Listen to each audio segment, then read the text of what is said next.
For my English class in high school, we had to choose a piece of media that subverts archetypes and analyze it. So I chose Past Lives because it subverts a lot of romance archetypes. So this is my analysis of Past Lives and its subversion of archetypes.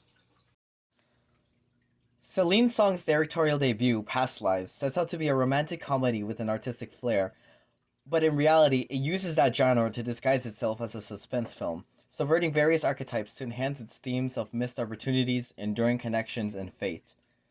Subverting such archetypes as the grand gesture, oblivious to love, everything is destined, and happily ever after.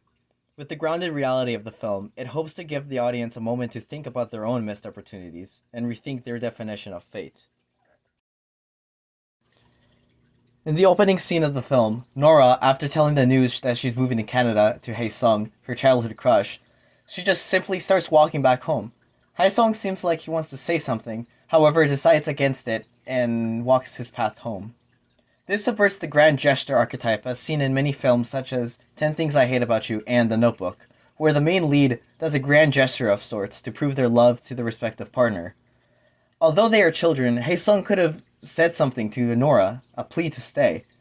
Although it would have done nothing, it would have meant the world to Nora that he wants her to stay, enhancing the film's themes of missed opportunities. It leaves an impression on the audience, showing what kind of film this would be. Not realistic per se, but a grounded version of what a story like this could take place with an average couple within the real world. Or even make the audience realize that they relate more to this than they expected, questioning their own missed opportunities within their lives. After not seeing each other for 20 plus years, Hae Sung travels to New York City for vacation and decides to meet up with Nora since she happens to live in New York.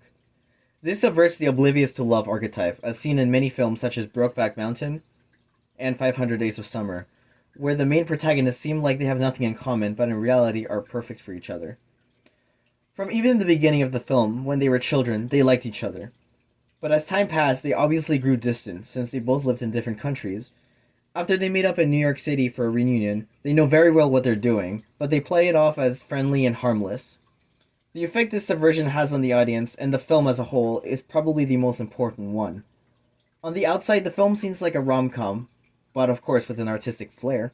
But in reality, it is a suspense film disguised as a rom-com. The film always intentionally leaves the audience on the edge of their seats, constantly thinking, will they, won't they? After the first day of reconnecting with her childhood friend, Hae Sung, she talks about her day with her husband, Arthur, in which he goes on a rant about how it's the perfect romance story about two long-lost lovers and the evil white guy in between. This subverts the everything is destined archetype as seen in many films, such as The Eternal Sunshine of the Spotless Mind, which is coincidentally mentioned in the film.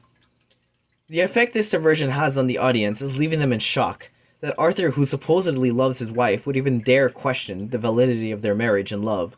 Yet the audience, and even Arthur, knows what he said is very much so prevalent. The audience would also have in the back of their mind the slight resentment towards Arthur just because he's the reason that Hae Sung and Nora can't be together. Arthur even questions the validity of their love, saying, if it was someone else who was there at the writer's getaway, the place they met, with the same background, watched the same movies and everything, would she have fallen in love with that random guy too? Finally, in the ending scene of the film, after having dinner with Nora and her husband, Hae Sung waits for his Uber to return to South Korea. In the silent moment before the Uber arrives, Nora and Hae Sung just stand there, staring at each other. This subverts the happily ever after archetype, as seen in many films such as Shrek and The Notebook, where the main protagonists end up together and happy. Instead of them running into each other's arms and running away together, realizing they're meant for each other, nothing happens. They can't do anything. Their lives are already too ingrained to where they live. They just stand there and stare at each other, wondering what could have been if she'd never left South Korea. This enforces the film's theme of endearing connections to the audience. In the silence of them staring, it leaves the audience nothing but in suspense, making them question what they would have done in that situation. This would hit harder, especially to those who have experienced this.